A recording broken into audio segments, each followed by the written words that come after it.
got the wires all cleaned up in a nice harness situation, and then tucked up there so that they're, golly, Leroy, not in the way. Got everything tucked up so it's not in the way. He wants to help. Fudge.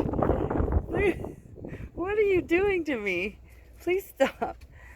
I'm having a hell of a time with the transmission filter, fluid filter. I've got the right wrench. Stop! No! Now you're just being annoying. Golly. I've got the right wrench for it. Somewhere. I moved everything so I could get, oh, there it is.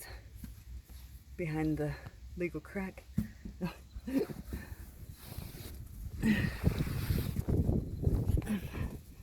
Tried just about everything I know to get that dang thing off, and it's being a pest.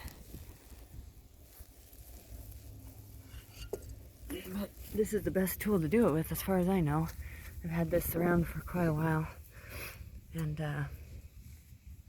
put it around. No, Leroy, leave my crack alone. No, dang it. Ah. Golly, he's a handful. What was I thinking? Bus life and a new puppy. I'm crazy.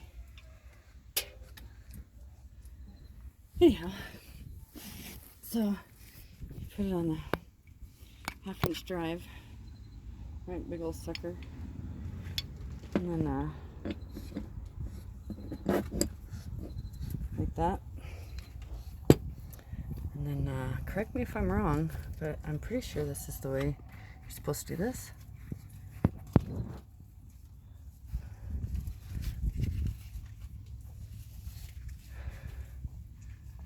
The belt kind of situation. Right. You want to put it up high so that it doesn't squish it like I did. And then you just kind of twirl that around there until it gets tight.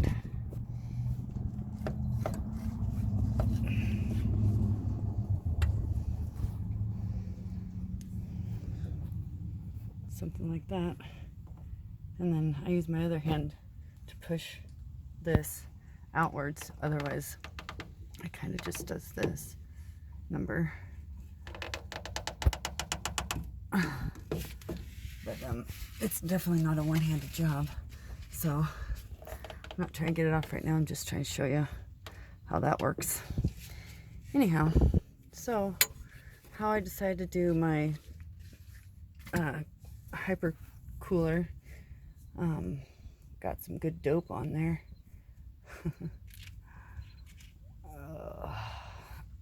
So this is the line, the lines are on the other, no, that's right, yeah, that's right, okay. So we've got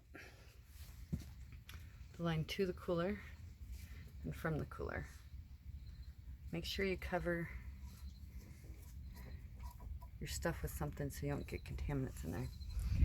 So this is the line that goes to the cooler.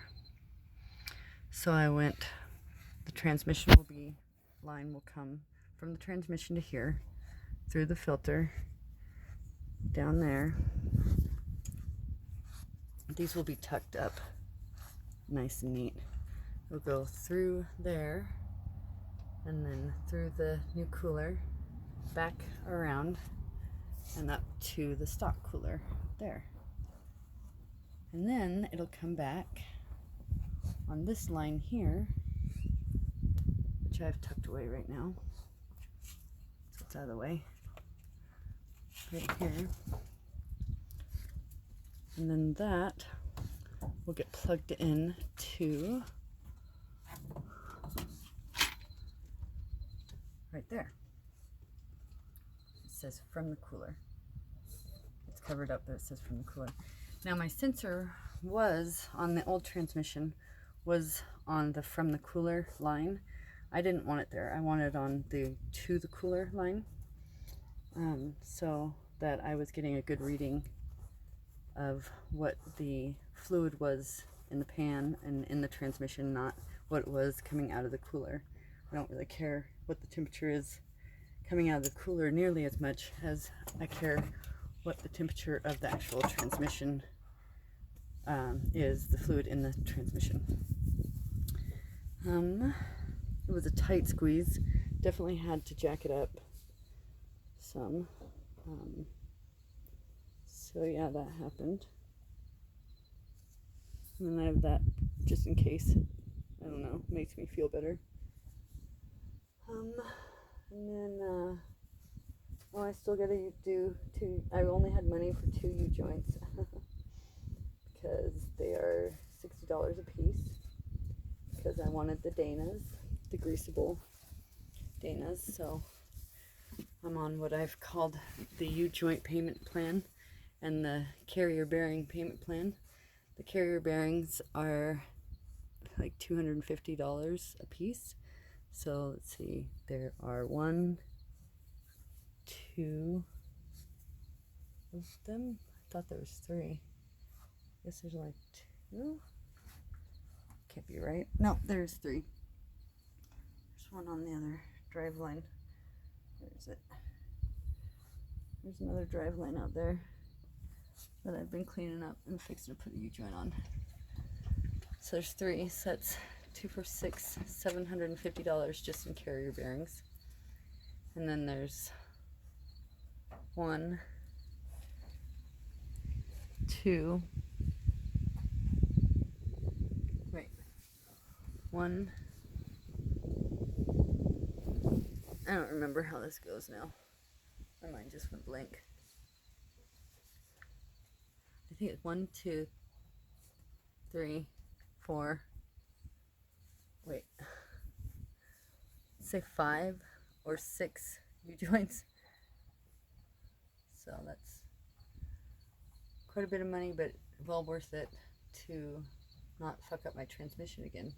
So I'm definitely not going to go very far before I get all of them changed out. Probably won't go very far at all until next month because I won't be able to afford it now that I've spent all this money on, the transmission and its awesomeness. So I'm going to work on getting that in there and we'll see how this goes.